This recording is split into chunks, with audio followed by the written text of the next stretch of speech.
Oi, galerinha, tudo bem com vocês? Vamos lá para nossa penúltima aulinha de pensamento computacional. Hoje a gente vai ver o terceiro pilar, que é o pilar padrão, tá? A gente vai aprender a reconhecer, né, os padrões dentro de um problema, né? O padrão, ele é algo que ele se repete várias vezes, tá? Dentro de um mesmo problema, dentro de um problema parecido. Dentro de um único problema, é importante falar que tem que ser um problema que cabe a decomposição, né? Lembra que a gente viu a decomposição na aula passada? Então, dentro de um problema que cabe a decomposição, a gente pode notar que essas partes, elas têm alguma coisa em comum, né? Elas têm ali algumas coisinhas que são iguais, né? Ou ao menos semelhantes, né? A algum outro problema que a gente já viveu ou vivido por alguém perto da gente, né? Quando a gente fala problema, gente, não se esqueçam que é situação problema, tá? Não quer dizer que seja exatamente um problema. Pode ser uma situação, alguma coisa vivida, né? Uma coisa simples ou alguma coisa complexa, claro. Mas a gente, quando alguém perto da gente ou a gente já mesmo viveu uma situação parecida, a gente vai aprender a reconhecer esse padrão, né? A gente vai ver que ali existe alguma coisa que está se repetindo e a gente vai aprender a identificar isso e usar, tá? Quando a gente consegue identificar um padrão em uma questão, a gente pode chegar a uma solução bem mais fácil e bem mais rápida dessa questão, desse problema, tá? Se você pedir para algumas pessoas, tá, para elas listarem as suas músicas preferidas, os seus filmes preferidos, né, as brincadeiras da infância dela, tá? Um jogo de videogame, alguma coisa assim, vocês vão conseguir saber mais ou menos a idade aproximada dessas pessoas. Por quê? Porque existia um padrão dessas coisas em cada época, né, que a pessoa viveu. Por exemplo, na minha infância tinha o Atari, né, que era um jogo bastante antigo, né, era os primórdios do videogame. Na época do meu filho mais velho já tinha aquele primeiro console realmente, né? Da minha filha já é esses mais modernos, né? Então a gente consegue saber ali a idade. Agora vocês vão pesquisar e vão saber minha idade, né? Vão saber que na minha infância teve o Atari, quando foi o Atari, aí todo mundo sabendo a minha idade, tá? Ou pelo menos a minha idade aproximada, né? Bom, então a gente é, por assim dizer, uma fábrica de padrão, né? Quando a gente vê ali a moda, principalmente, né? A moda dita muito padrão, né? Padrão de beleza, padrão de moda, padrão de tudo, né? Então, a gente existe ali uma construção permanente de padrão na nossa existência, assim, desde que a gente nasce, a gente já começa a construir padrão, né? A gente já tem esse comportamento de padrões, né? De beleza, de gosto, de tudo, né? Por exemplo, né, quando uma criança é pequenininha, ela começa a falar qual que é o padrão da fala dela, né? Ela vai falar papai, mamãe, né? Então, o nome do irmão mais próximo, isso também é um padrão, tá? Então, você vai ver que começa-se, né? Ela está falando o que ela ouve muito. Ela está repetindo o padrão do que ela ouve, tá? Então, a gente vai se especializando em alguns padrões e vai generalizando outros, né? Isso durante toda a nossa vida, tá, gente? Ou seja, alguns padrões a gente se apega, a outros a gente simplesmente esquece dele, né? Mas a gente está sempre criando e identificando padrões, tá? Isso normalmente no nosso dia a dia, na nossa vivência, em tudo. Quando o homem lá na Idade Antiga, tá? Não sei quando que foi não, e aí, né, o professor de história vai me bater de novo, porque eu nunca sei história, né?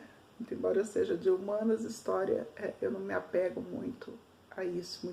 Eu gosto de história, mas eu não tenho muita facilidade com datas, essas coisas. Então, história para mim não é muito legal.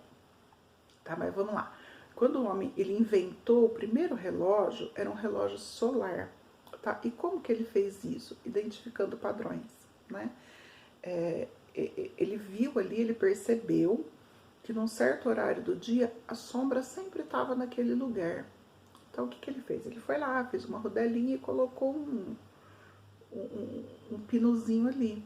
Então, o que, que ele conseguiu? Todo dia, a sombra né, estaria naquele mesmo lugar ali no pininho. Então, aquele horário seria todo dia o mesmo horário. Então, ele conseguiu criar o primeiro relógio, sendo esse um relógio de sol. Né? É bem interessante essa história, se vocês quiserem até procurar ali na internet, é legalzinho de ver, viu? Então, ele viu ali que a sombra se movia, né, durante todo o dia, então ele seguiu esse padrão e fez essa invenção, tá? Aí você, né, você já se deparou com alguma situação nova ali, né, que você não soube muito bem lidar com ela e de repente você percebeu que ela era parecida com uma outra situação que já foi vivida? Provavelmente, né? A gente costuma fazer isso constantemente. Então, você conseguiu identificar um padrão ali de uma outra coisa vivida. Tá? Quando a gente olha para o céu, por exemplo, a gente vê lá aquelas nuvens assim sentadas, aqueles trovões, né? A gente sabe que vai chover. Por quê? Porque é o padrão da chuva, né? É o que costuma acontecer antes da chuva, não é? Então, ali é a repetição, né, de alguma coisa. Quando a gente escolhe uma fruta, né, que a gente vê ali pela cor da casca, se ela tá madura, se ela tá boa ou não, é um padrão, né? Quando a gente vai no médico, né, e o médico ele consegue diagnosticar uma doença, porque ele estudou os padrões dessa doença, ele estudou essa doença e sabe como ela funciona, né? Então ele soube reconhecer aquela doença naquela situação por um reconhecimento de padrão. Quando um ornitólogo são pessoas que estudam, os ornitólogos, né? São pessoas que estudam pássaros, tá?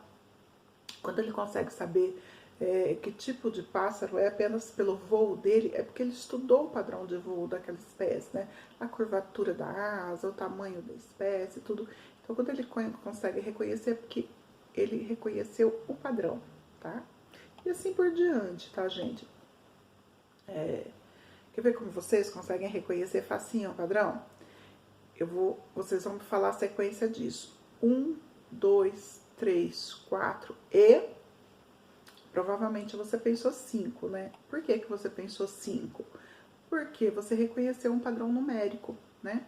Se eu tivesse dito 2, 4, 6, 8, provavelmente vocês pensariam 10, porque é um padrão numérico, né?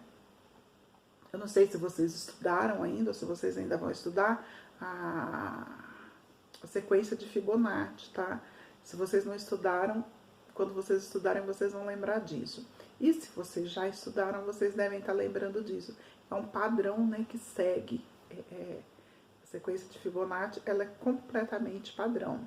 Então, quando vocês forem estudar, ou se vocês já estudaram, lembram dela, tá?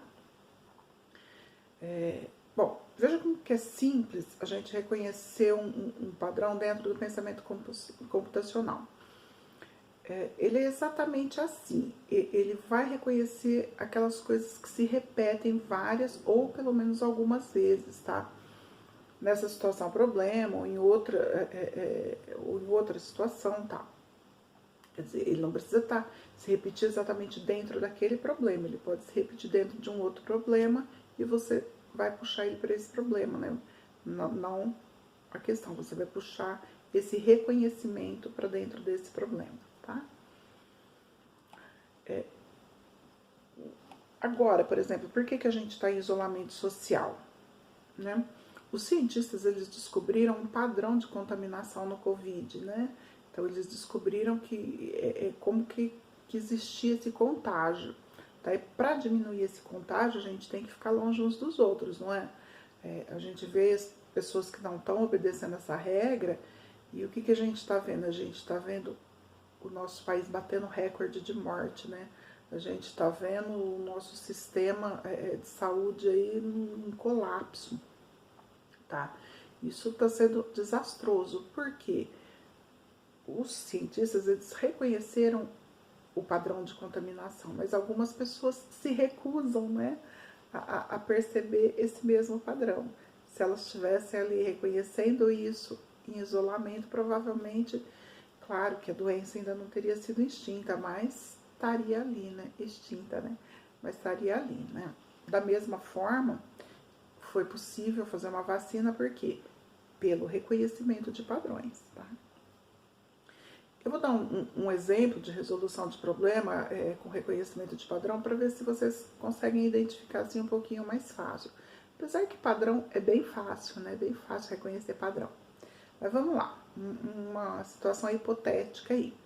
Bom, eu achei ali um cachorrinho na rua, tá? Mas a minha mãe falou que eu não posso ficar com ele porque ele tá com uma coleira, então ele já tem dono.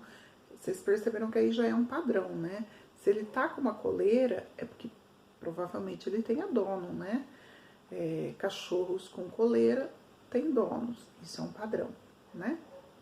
Então, eu vou anunciar ali na minha rede social para ver se eu consigo encontrar o dono dele, né? Olha que boa ação, né? Tá, mas aí eu vou anunciar como? Eu falo, olha, eu encontrei lá um cachorrinho, mas vamos ver que raça que ele é, né? Pra gente poder fazer direito. Então, a gente sabe, né, que todo cachorro tem 4 patas, tem rabo, tem orelha, tem pelo, tá? Mas isso tudo a gente já sabe, né? Então, mas como que a gente vai fazer para identificar que raça, ou pelo menos que raça aproximada é esse cachorro, né? A gente vai ver a cor do pelo, a gente vai ver a estatura, o comprimento do pelo, o tamanho do focinho e outras coisas, né? Não é mesmo? Então, isso é reconhecimento de padrão, né? A gente vai ver aí que, por exemplo, um pastor, né? Um pastor, ele é um cachorro que ele tem pelo médio, ele tem focinho comprido, ele tem um porte grande. Esse é o padrão da raça, tá? Agora um piquinês, por exemplo, ele é pequenininho, ele tem o pelo longo, ele tem o focinho achatado, né? Então é bem curto. Então, esse é o padrão da raça dele. Entendeu? Então, identificando algumas características ali que se repetem, a gente pode saber aproximadamente qual raça é, para a gente anunciar ali na nossa rede social e conseguir encontrar o dono do cachorrinho, não é mesmo? Além de colocar a fotinha dele, né? Bom, então vocês percebem, né, o reconhecimento de padrão dentro disso. O reconhecimento de padrão, gente, assim como os outros pilares, a gente não tem que parar e pensar, olha, eu tô com um problema aqui, peraí, agora eu vou fazer o reconhecimento de padrão. Não é isso. É uma coisa que você já vai fazer automaticamente. O reconhecimento de padrão é uma coisa automática. Raras vezes a gente não consegue fazer isso automaticamente. Só que, se a gente não tiver conhecimento disso, a gente não consegue fazer esse reconhecimento automático, né?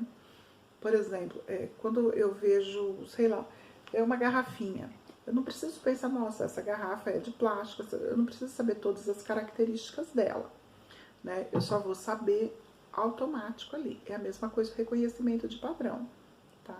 É uma coisa que vai ser automática para vocês, tá bom? Bom, gente, essa foi a aulinha dessa semana, tá? Eu tô à disposição de vocês durante o período de aula ou, né, o dia todo. Se vocês precisarem, pode me chamar, tá bom?